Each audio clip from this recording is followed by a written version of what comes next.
भारत की भूमि पर एक दिव्य पुरुष ने जन्म लिया। भारत की भूमि पर एक दिव्य पुरुष ने जन्म लिया। नवयुग का निर्माण कराने, नवयुग का निर्माण कराने शिव ने जिनमें स्थान लिया। भारत की भूमि पर एक दिव्य पुरुष ने जन्म लिया। भारत की भूमि पर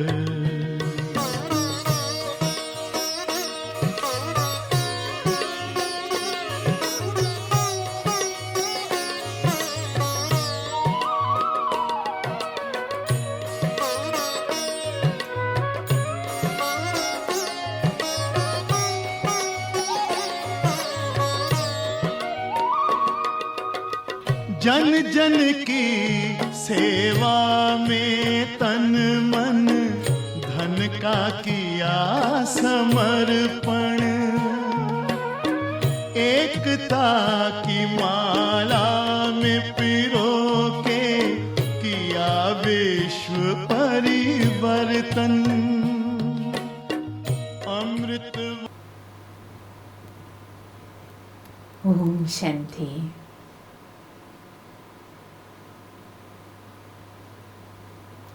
പ്രിയപ്പെട്ട ബാബയുടെ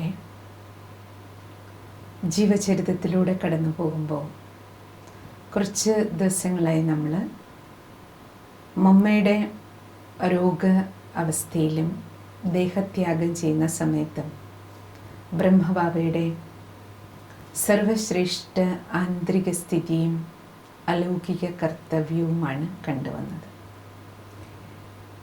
ഇന്ന് പുതിയൊരു വിശേഷത ബാബയുടെ ജീവിതത്തിലെ ജഗദീഷ് ഭായി ബാബയുടെ ടോട്ടൽ സർവാംഗീണ വ്യക്തിത്വത്തെ ഒപ്പിയെടുക്കുകയാണ്.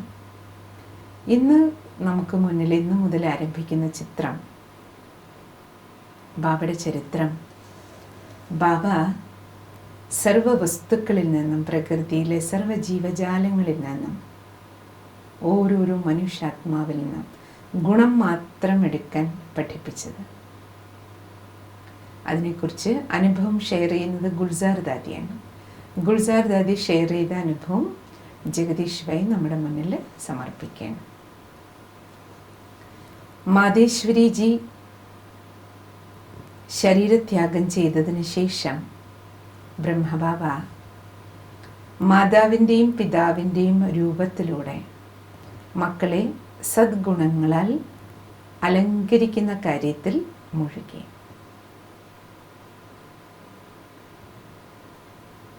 ഗുൽസാർ ദാദിജി പറയുകയാണ്, ബാബ ഈശ്വരീയ ജ്ഞാനവും സദ്ഗുണി ഭാവനയും ഉള്ളിൽ ഉണർത്തിയെടുക്കാൻ അനേക വിധികൾ നൽകിയിരുന്നു. ശ്രീമദ് ഭാഗവതത്തിൽ ദത്താത്രേയ മഹർഷിയെക്കുറിച്ച് പറഞ്ഞിട്ടുണ്ട്. 24 വസ്തുക്കളിൽ നിന്നും ജീവികളിൽ നിന്നും ഗുണങ്ങളെടുത്തു. ആ ഗുണങ്ങളുടെ ആധാരത്തിൽ അദ്ദേഹം തൻ്റെ ജീവിതത്തെ ജ്ഞാനമയവും ചിത്തത്തെ ശാന്തവും മനോവൃത്തിയെ ഉപരാമസ്ഥിതിയിലേക്ക് കൊണ്ടുപോയി. ഇന്നും ശ്രീമദ് ഭാഗവതത്തിലെ 11-ാം അധ്യായത്തിൽ ഇത് പഠിക്കുമ്പോൾ ദത്താത്രേയ മഹർഷി ഇന്ന വസ്തുക്കളിൽ നിന്നും ജീവജാലങ്ങളിൽ നിന്നും ഇന്ന ഗുണങ്ങൾ ആർജിച്ചു എന്ന് പാരായണം ചെയ്യുമ്പോൾ അത് കേട്ട് പഠിച്ച് സന്തോഷിക്കാറുണ്ട് എല്ലാവരും. നല്ല ഗുണങ്ങളെ ജീവിതത്തിൽ ധാരണ ചെയ്യുന്നതിനുള്ള യുക്തികൾ കേട്ടിട്ട് ധർമ്മത്തെ ഇഷ്ടപ്പെടുന്ന വ്യക്തികൾ സന്തോഷിക്കുക, ഇതൊരു സ്വാഭാവികമായ കാര്യമാണ്. നമ്മൾ ബാബയുടെ ഓരോ മക്കളും വളരെയധികം സൗഭാഗ്യശാലികളാണ്. ബാബ നമ്മളെ അനേക വസ്തുക്കളിൽ നിന്നും ജീവജാലങ്ങളിൽ നിന്നും ഗുണമെടുക്കാൻ പഠിപ്പിച്ചു. ബാബ നമ്മുടെ മനോവൃത്തിയെ ഇങ്ങനെ തയ്യാറാക്കി ഓരോ വസ്തുവിൽ നിന്നും ഓരോ വ്യക്തിയിൽ നിന്നും ഗുണം മാത്രം ഗ്രഹിക്കാൻ, എല്ലാറ്റിൽ നിന്നും എല്ലാവരിൽ നിന്നും ഗുണം മാത്രം എടുക്കാൻ ബാബ അങ്ങനെ ഒരു മനോവൃത്തിക്ക് നമ്മളെ എല്ലാവരെയും ഉടമകളാക്കി മാറ്റി, അല്ലേ? അതാണല്ലോ രാജഋഷി ജീവിതം. ദത്താത്രേയ മഹർഷി ഇങ്ങനെ ചെയ്തിരുന്നു എന്ന് കേട്ടിട്ടുണ്ട്. അപ്പോൾ മഹർഷി തുല്യമായ, ഋഷി തുല്യമായ ഒരു പവിത്ര ജീവിതത്തിൽ ഓരോ വ്യക്തികളുടെയും അല്ലേ വൃത്തി ദൃഷ്ടി പവിത്രമാക്കി ബാബ ഗുണഗ്രാഹിയാക്കി മാറ്റി. ഓരോരുത്തരിൽ നിന്നും ഗുണങ്ങൾ എടുക്കാൻ ബാബ പഠിപ്പിച്ചു. ഇവിടെ സംക്ഷിപ്തമായി കുറച്ച് സംഭവങ്ങൾ രേഖപ്പെടുത്തുകയാണ്. ഏതേത് വസ്തുക്കളിൽ നിന്ന്, സാഹചര്യങ്ങളിൽ നിന്ന്, വ്യക്തികളിൽ നിന്ന്, ജീവജാലങ്ങളിൽ നിന്ന് എന്തെല്ലാം ഗുണങ്ങൾ എടുക്കാനുള്ള ബുദ്ധിയാണ് ബാബ തന്നത്. അതിലൂടെ എന്തെന്തെല്ലാം അവഗുണങ്ങളെ കളയാൻ ബാബ പഠിപ്പിച്ചു. കാരണം ഗുണങ്ങളുടെ ധാരണ ഉണ്ടാകുമ്പോൾ സ്വാഭാവികമാണ് അവഗുണങ്ങൾ നമ്മളെ വിട്ടു പോകുകയും ചെയ്യും. ഇനി ഓരോ ഉദാഹരണങ്ങൾ ബാബ ഓരോന്നിൽ നിന്നും എന്ത് ഗുണം എടുക്കണം, എന്ത് അവഗുണം കളയണം. ആരംഭിക്കുന്നത് കടലിനെ കുറിച്ചാണ്. ഒന്നാമത്തത്, സാഗർ സേ ഗംഭീരത അധികം. സാഗരത്തിൽ നിന്ന് ഗംഭീരത തുടങ്ങിയ ഗുണം സ്വായത്തമാക്കാൻ പറഞ്ഞു ബാബ. കറാച്ചിയിൽ ഉണ്ടായിരുന്നപ്പോൾ പലതവണ ബാബ ഞങ്ങളെയും കൂട്ടി സാഗര തീരത്തേക്ക് പോകുമായിരുന്നു. കറാച്ചി കടൽ തീരമാണല്ലോ. കടൽ തീരത്ത് ബാബ മധുരമായ സ്നേഹയുക്തമായ വാക്കുകളിൽ കടൽ തീരത്ത് നിന്ന് പറയുമായിരുന്നു, മക്കളെ കണ്ടില്ലേ കടലിലെ തിരമാലകളെ, നോക്കൂ, ആ തിരമാലകൾ നിങ്ങൾ എൻ്റെ മക്കളുടെ പാദങ്ങളിൽ വന്ന് സ്പർശിച്ചിട്ട് അത് തിരിച്ചു പോകുന്നു. അങ്ങനെയല്ലേ? കടലിൻ്റെ അടുത്ത് നമ്മൾ പോയി നിൽക്കുമ്പോൾ തിരമാല വരും, നമ്മുടെ കാലിൽ തൊട്ടിട്ട് അതേപോലെ തിരിച്ച് കടലിലേക്ക് പോകും. ആഭി, താങ്കൾ കുട്ടികളും ജ്ഞാനക്കടലായ പരംപിത പരമാത്മാവിൻ്റെ മക്കളാണ്. ആഭി സാഗർ സേ ഗുൺ ഗ്രഹൺ കറു. നിങ്ങൾ ഈ കടലിൽ നിന്ന് ഈ ഗുണം എടുക്കൂ. അഗർ ആപ്കെ മൻമേ കഭി, നോക്കൂ ബാബ എങ്ങനെ ശിക്ഷണം നൽകണമെന്ന പാഠങ്ങൾ. താങ്കൾ കുട്ടികളുടെ മനസ്സിൽ എപ്പോഴെങ്കിലും ഏതെങ്കിലും മായയുടെ ചിന്തകൾ തിരമാലകൾ പോലെ വന്നാൽ ആഭി ഉസേ, നിങ്ങളും ആ മായാവി ചിന്തകളെ അതേപോലെ തിരിച്ചുവിടണം. അതെവിടെ നിന്ന് വന്നോ അവിടേക്ക് മടക്കി വിടണം. മായാവി വിചാരങ്ങളുടെ പ്രഭാവത്തിൽ പ്രഭാവിതമായിട്ട്, ഇൻഫ്ലുവൻസ്ഡ് ആയിട്ട് ബാബ പറയില്ലേ, മനസ്സിലൊരു വേണ്ടാത്ത ചിന്ത വന്നാൽ, വേണ്ടാത്ത തോന്നൽ വന്നാൽ അത് വായിൽ കൂടി വാക്കുകളായിട്ട് പറയരുത്, കർമ്മേന്ദ്രിയങ്ങളിലൂടെ പ്രവൃത്തികളായിട്ട് ഒരിക്കലും ചെയ്യരുത്. फिर बाबा कहते बच्चे देखो ലോക സാഗർ മേ, അടുത്ത ഗുണം സാഗരത്തിൻ്റെ. നോക്കൂ മക്കളെ, ആൾക്കാർ കടലിൽ എല്ലാ കുപ്പകളും പാഴ്വസ്തുക്കളും കൊണ്ടുവന്ന് എറിയുന്നു. പക്ഷേ കടലതൊന്നും ഉള്ളിലേക്ക് എടുക്കുകയില്ല. എന്താ ചെയ്യുന്നേ? കടൽ വീണ്ടും എറിഞ്ഞത് കടലിലേക്കാണെങ്കിലും കടൽ വീണ്ടും തിരമാലകളെ കൊണ്ട് ആ എറിഞ്ഞ കുപ്പകളെ തീരത്തേക്ക് തന്നെ അടുപ്പിക്കും, അല്ലേ? എല്ലാ വസ്തുക്കളും എല്ലാ വേസ്റ്റും തീരത്തേക്ക് കൊണ്ടുവന്നിട്ടിട്ട് പോകും കടല്. ഈ സാഗർ കി തര, കടലിനെ പോലെ താങ്കൾ കുട്ടികളുടെ സ്വഭാവവും ഇങ്ങനെ ഇരിക്കണം. എങ്ങനെ? ആ बच्चों के मन के अंदर भी कोई किचड़ा नहीं ठहरना चाहिए. എന്ത് വേസ്റ്റ് എവിടുന്ന് വന്നാലും ആരെന്ത് പറഞ്ഞാലും ബാബ പറയും, ഒരു വേസ്റ്റും കുപ്പയാണോ മാലിന്യങ്ങളാണോ ആരെങ്കിലും നിങ്ങളുടെ അടുത്തേക്ക് വലിച്ചെറിഞ്ഞ്, അല്ലേ, ആരെങ്കിലും എന്തെങ്കിലും മോശമായ വാക്കുകൾ പറഞ്ഞു അല്ലെങ്കിൽ മോശമായിട്ട് നമ്മളോട് പെരുമാറി, ബാബ എന്താ പറയുന്നേ, മക്കളെ നിങ്ങൾ നിങ്ങളുടെ ഉള്ളിലേക്ക് എടുക്കരുത്. കടലിനെ പോലെ ബാബ പറയണേ, നിങ്ങൾ നിങ്ങളുടെ മനസ്സിൻ്റെ ഉള്ളിലേക്ക് ആര് നിങ്ങളുടെ അടുത്തേക്ക് വലിച്ചെറിയുന്ന കുപ്പകളെയും ഉള്ളിലെടുത്ത് വെക്കരുത്. ഉള്ളിലെടുത്ത് വെച്ചാൽ എന്താകും, അതിനെക്കുറിച്ച് തന്നെ നമ്മൾ ചിന്തിച്ചുകൊണ്ടിരിക്കും. നമുക്ക് ആവശ്യമില്ലാത്ത സാധനമാണെങ്കിൽ ബാബ എന്താ പറഞ്ഞേ, നമ്മൾ എടുക്കാതിരുന്ന ആര് വലിച്ചെറിഞ്ഞോ ആ കുപ്പ അവർക്ക് തന്നെ സ്വന്തമാക്കും, നമ്മളത് ഡിസ്റ്റർബ് ചെയ്യില്ല. കൈ ബാർ ബാബ അതേപോലെ ബാബ പലപ്പോഴും മുങ്ങിക്കപ്പലിൽ ആഴക്കടലിലേക്ക് പോയിട്ട് ആഴക്കടലിൽ നിന്ന് മുത്തുകളും രത്നങ്ങളും പെറുക്കിയെടുത്തിട്ട് വരുന്നവരുടെ ഉദാഹരണം പറയാറുണ്ട്. ബാബ പറയും, നോക്കൂ മക്കളെ, അവർ ആഴക്കടലിൽ പോയി മുത്തുകളും ചിപ്പികളും പെറുക്കിയിട്ട് വരുന്നത് കണ്ടില്ലേ, താങ്കൾ കുട്ടികളും ഇതേപോലെ വിചാരസാഗര മഥനം ചെയ്യണം. നിങ്ങളുടെ മനസ്സാകുന്ന കടലിന് ആഴത്തിലേക്ക് ജ്ഞാനത്തിൻ്റെ ചിന്തനം ചെയ്താൽ, ജ്ഞാനത്തിൻ്റെ ആഭിജ്ഞാൻ സാഗർ ശിവബാബയ്ക്ക് ഏത് കടലിലേക്ക് പോകണം, ജ്ഞാനക്കടലായ ശിവബാബ നൽകുന്ന ജ്ഞാനത്തിൻ്റെ ആഴങ്ങളിലേക്ക് പോകും മക്കളെ. മുരളിയുടെ ആഴത്തിലേക്ക്, ഡീപ്പിലേക്ക് പോകൂ. ആപ്കോ ബി ബഹോത് ഹേ. ബാബയുടെ മുരളി വീണ്ടും വീണ്ടും നമ്മൾ പഠിച്ചതിൻ്റെ ആഴത്തിലേക്ക് പോയാൽ അമൂല്യമായ രത്നങ്ങളും വജ്രങ്ങളും വൈഢൂര്യങ്ങളും നിങ്ങൾക്ക് ഈ ജ്ഞാനത്തിലൂടെ ജീവിതത്തിൽ പ്രാപ്തമാക്കാം. എന്ന് പറഞ്ഞാൽ എന്താ അർത്ഥം, ഈ ജ്ഞാനരത്നങ്ങൾ കൊണ്ട് നമ്മുടെ ജീവിതം അലങ്കരിക്കപ്പെട്ട നമ്മുടെ ജീവിതം വളരെ മൂല്യമുള്ളതാക്കും, വജ്രത്തോളം. ഇസ് പ്രകാർ ബാബ ഹമേ ഗുണഗ്രാഹ ബന്നേക്ക് ട്രെയിനിങ് देते रहते. ഇപ്രകാരം ഗുണഗ്രാഹിയാകാനുള്ള ട്രെയിനിങ് ബാബ നൽകിയിരുന്നു.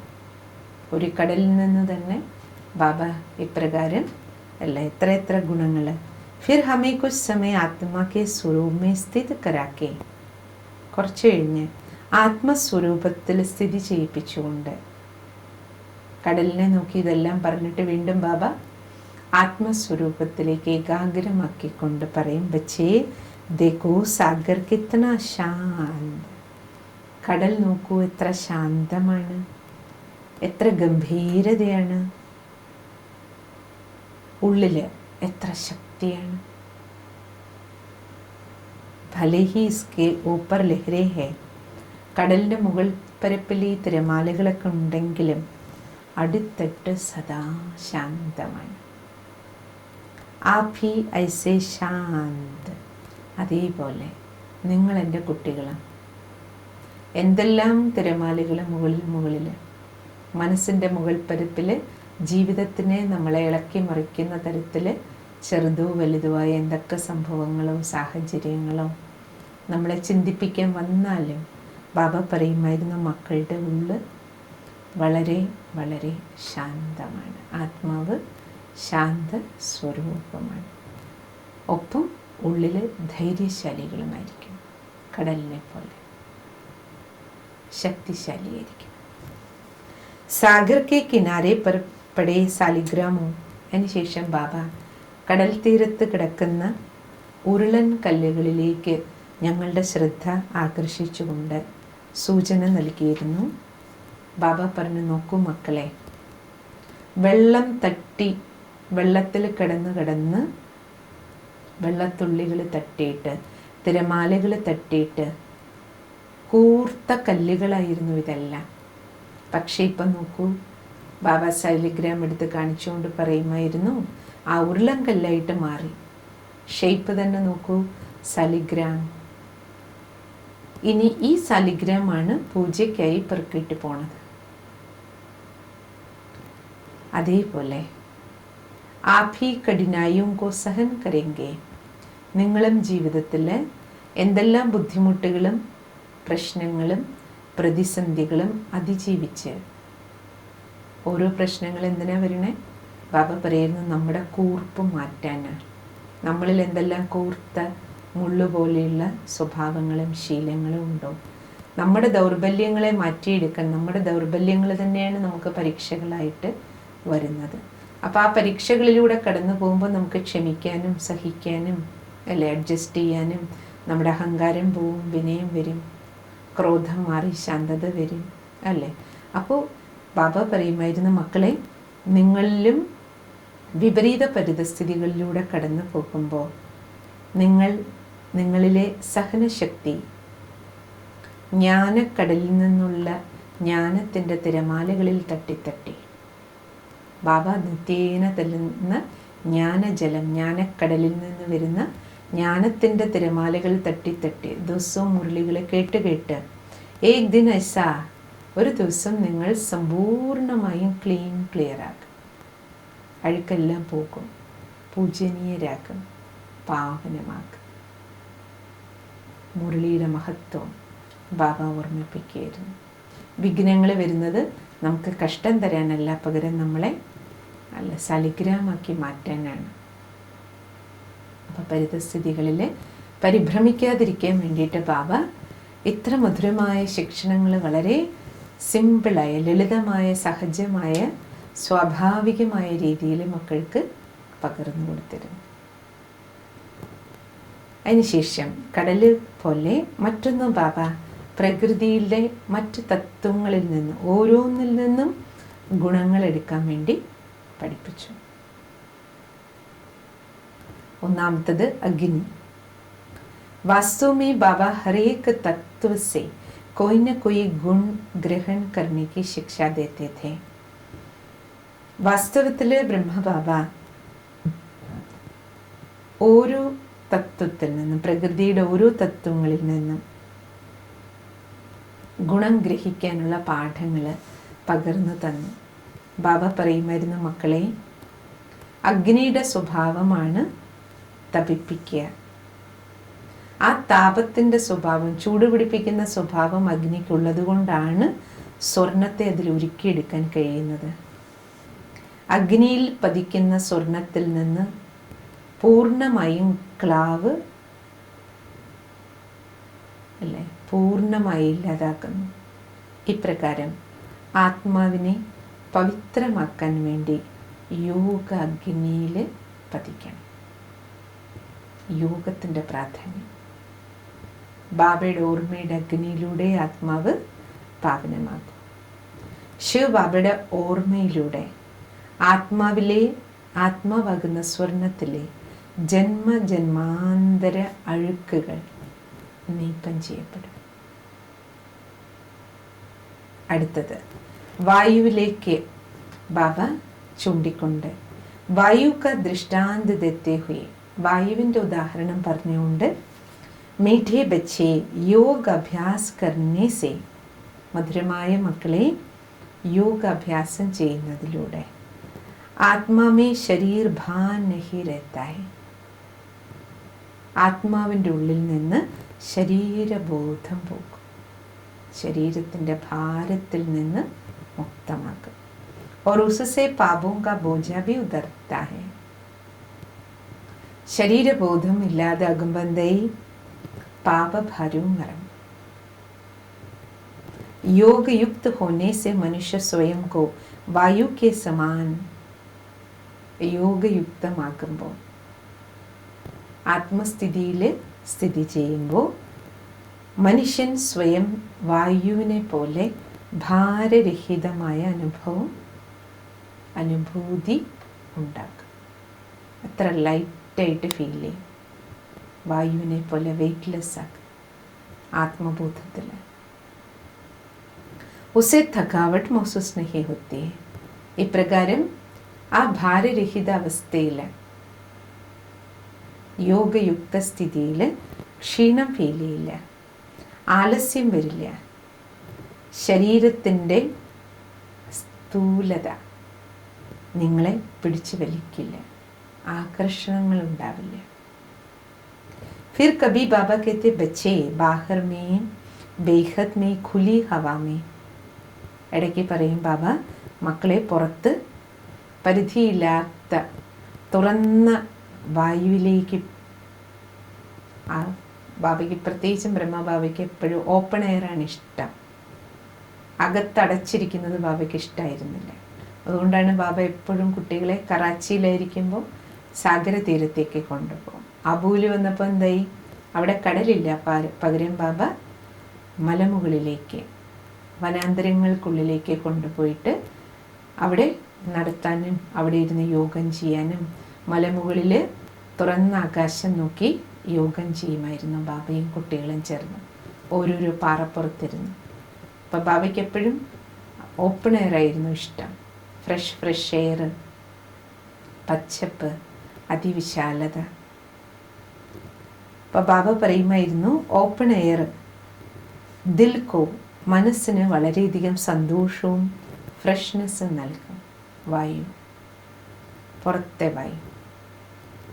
അന്തർ ബന്ദ് കമരമേ ഇസ ലഗ്താ ഹേ, പക്ഷേ മുറികൾക്കുള്ളിൽ അടച്ചിരിക്കുമ്പോൾ ജെസിക്ക് ഹം ഗർഭ് ജയിൽ മേ ബെട്ടേ ഹോ. ബാബ പറയുമായിരുന്നു, ഒരു കുഞ്ഞ് ഗർഭ ജയിലിൻ്റെ ഉള്ളിലിരിക്കും പോലെയാണ് മുറികൾക്കുള്ളിൽ അടച്ചിരിക്കുന്നത്. ഇസി പ്രകാർ ജോ ബച്ച അപ്പനി ബുദ്ധിക്കോ, അതേപോലെ നിങ്ങൾ എൻ്റെ മക്കളുടെ ബുദ്ധി അല്ലേ, ഓപ്പൺ എയർ പോലെ ബാബ പറയണേ, അതിവിശാലമായിരിക്കണം നിങ്ങളുടെ ബുദ്ധി. എന്ന് പറഞ്ഞാൽ എന്താ അർത്ഥം? സങ്കുചിത വിചാരങ്ങൾ ഉണ്ടാക്കരുത്, ഇടുങ്ങിയ ചിന്താഗതികൾ ഉണ്ടാക്കരുത്. എല്ലാവരോടൊപ്പം ചേർന്ന് പോകണം, എല്ലാവരോടൊപ്പം ഇഴുകിച്ചേർന്ന് പോകണം. ശ്രേഷ്ഠ വിചാരങ്ങളുടെ ഉടമസ്ഥരായിരിക്കണം. അപ്പോഴേ നിങ്ങൾക്ക് എപ്പോഴും ഫ്രഷ് ആയിട്ടിരിക്കാനും സന്തോഷത്തോടെ ഇരിക്കാനും കഴിയുകയുള്ളൂ. ആര് പരിധിക്കുള്ളിലിരിക്കുന്നോ, ബാബ പറയുമായിരുന്നു, പരിമിതിക്കുള്ളിൽ ജീവിക്കുക അർത്ഥം നിങ്ങളുടെ ജീവിതം എപ്പോഴും ഉദാസീനവും കൺഫ്യൂസ്ഡുമായിരിക്കും, ആശയക്കുഴപ്പമായിരിക്കും. ഇടുങ്ങിയ ചിന്താഗതികൾക്കുള്ളിൽ ജീവിക്കുന്നവർക്ക് സന്തോഷം ഉണ്ടാവില്ല പറയുമായിരുന്നു ബാബ. അടുത്തത് ജലം.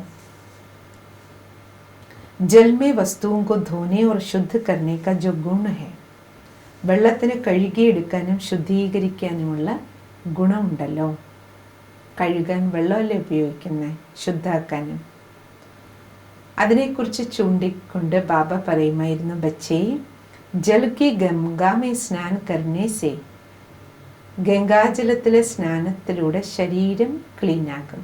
പക്ഷേ ആത്മാവിനെ കഴുകിയെടുക്കാൻ ജ്ഞാന ഗംഗയിൽ സ്നാനം ചെയ്യേണ്ടതിൻ്റെ ആവശ്യകതയുണ്ട്. ആത്മശുദ്ധീകരണം ജ്ഞാനസ്നാനത്തിലൂടെ നടക്കും. जो लोग सोचते हैं कि जल गंगा में स्नान करने से, ആൾക്കാർ വിചാരിക്കാറുണ്ട് ഗംഗാ സ്നാനത്തിലൂടെ, ഗംഗയിലെ വെള്ളത്തിൽ കുളിച്ച് പാപം കഴുകിക്കളയാം. ബാബ പറഞ്ഞ ഈ വിചാരം ശരിയല്ല. പാപം പോവില്ല, ശരീരത്തിലെ അഴുക്ക് പോകും. ബച്ചേ ആപ് ശരീർ കോ പ്രതിദിൻ, നിങ്ങളെല്ലാവരും ദിവസവും ശരീരത്തെ കുളിപ്പിക്കുന്നില്ലേ, അതേപോലെ ആത്മാവിനെ ജ്ഞാനസ്നാനം ചെയ്യിക്കൂ. ജ്ഞാനത്താൽ ബോധവാനായാലേ വ്യക്തിയിൽ നിന്ന് പാപം ഇല്ലാണ്ടാകുള്ളൂ. പഴയ പാപത്തിൻ്റെ കറ ക്ലീൻ ആകണമെങ്കിലും അല്ലെ, മനുഷ്യൻ വിവേകശാലിയാകണം. വിവേകത്തോടെ ധാരാളം പുണ്യകർമ്മങ്ങൾ ചെയ്യണം, എന്നാലേ പഴയ പാപത്തെ അല്ലെ ഭാരം മൈനസാക്കുള്ളൂ. അതുകൊണ്ട് ജ്ഞാനസ്നാനം ചെയ്യൂ.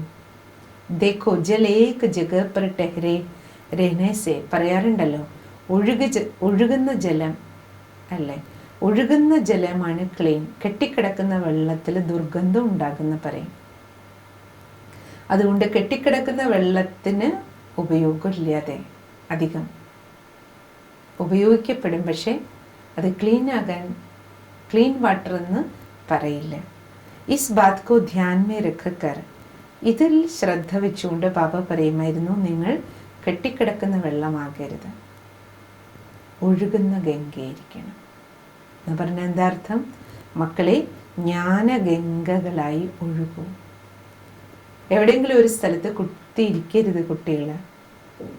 നിങ്ങൾക്ക് ബാബയിൽ നിന്ന് ഈ ജ്ഞാനം കിട്ടിയെങ്കിൽ നിങ്ങൾ ഓരോ സ്ഥലത്തേക്ക് ഒഴുകും. എൻ്റെ അർത്ഥം എന്താ? എല്ലാവരുടെ അടുത്തേക്ക് പോയി ജ്ഞാന ജല സേവനം ചെയ്യും. ജ്ഞാനം കൊണ്ടുപോയി മറ്റുള്ളവർക്ക് കൊടുക്കുന്ന സേവനങ്ങൾ ചെയ്യും. അടുത്തത് ചന്ദ്രനെ നോക്കിക്കൊണ്ട് പറയുമായിരുന്നു ബാബ, ചന്ദ്രൻ്റെ ശീതളത, ഈ ഗുണത്തിലേക്ക് ശ്രദ്ധ ആകർഷിച്ചുകൊണ്ട് ബാബ പറഞ്ഞിരുന്നു, ആപ് ഹി ഇസ്കെ സമാൻ ശീതൾ ബനൂ. ചന്ദ്രനെ പോലെ മക്കളുടെ സ്വഭാവവും ശീതളമായിരിക്കണം. 16 കലാ സമ്പൂർണ്ണം പവിത്രമാക്കും, ഫുൾ പ്യൂരിറ്റി. अब अपनी ज्ञान और पवित्रता की कलाओं को बढ़ाकर, ബാബ പറയുമായിരുന്നു, മക്കളെ, ജ്ഞാനത്താലും പവിത്രതയാലും നിങ്ങൾ 16 കലാ സമ്പൂർണരായി പൂർണ്ണതയിലെത്തും. പൗർണമിയെ പോലെ പൂർണ്ണചന്ദ്രനായി മാറും. 16 കലാ സമ്പൂർണരാക്കും, സമ്പൂർണ്ണ പവിത്രമാക്കും എന്ന് സൂചിപ്പിക്കുമായിരുന്നു ബാബ.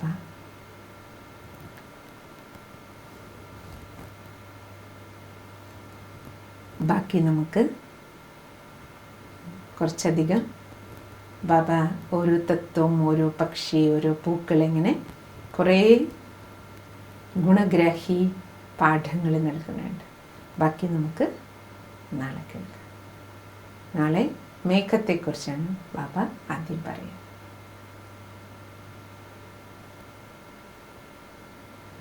ഇന്നെന്തെല്ലാം ഗുണങ്ങൾ ഓരോ തത്വത്തിൽ നിന്നും ചൂണ്ടിക്കാണിച്ചു തന്നു. അതിലേതെല്ലാം ഗുണങ്ങളുടെ ധാരണ എന്നിൽ കുറവുണ്ട്, ആ ഗുണങ്ങളെ ഗ്രഹിച്ച് ധാരണ ചെയ്ത് നമ്മുടെ കർമ്മങ്ങളിൽ ആ ഗുണങ്ങൾ കൊണ്ടുവരാനുള്ള സങ്കല്പമെടുക്കാം.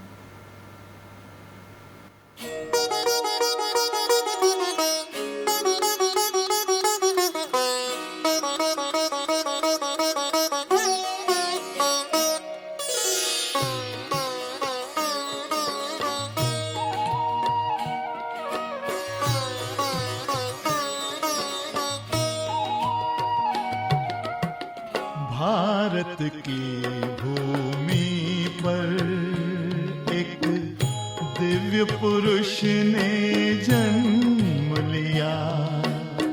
भारत की भूमि पर एक दिव्य पुरुष ने जन्म लिया। नवयुग का निर्माण कराने,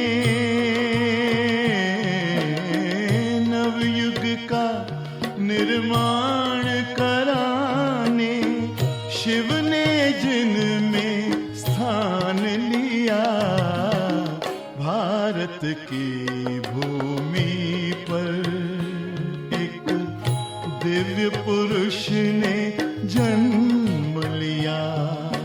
भारत की भूमि पर